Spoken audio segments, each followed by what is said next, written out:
যারা নবদ্বীপ যাচ্ছ আমি তো বলবো একবার হলেও ট্রাই করে দেখো। ভীষণ টেস্টি ছিল। সত্যি বলতে ফেলুদা আমি আগে সেরকম খুব একটা খাইনি। আমার এবার বলতে পারো প্রথমই খাওয়া। তো যেহেতু প্রথমবার খাচ্ছি তার জন্য প্রথমে আমি একটাই নিয়েছিলাম আর একটা নিয়ে টেস্ট করছিলাম। ভীষণ ভালো ছিল দেখে আরও একটা অর্ডার করলাম।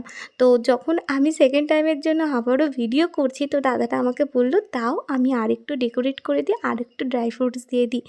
তো সত্যি বলতে দাদাটার বিহেভিয়ারও ভীষণ ভালো ছিল আর এইরকম 250 ml এর দাম কিন্তু 80 টাকা নিয়েছিল। আর তোমরা আমার রিঅ্যাকশন দেখে বুঝতে পারছো যে এটা ঠিক কতখানি টেস্টি হয়েছিল।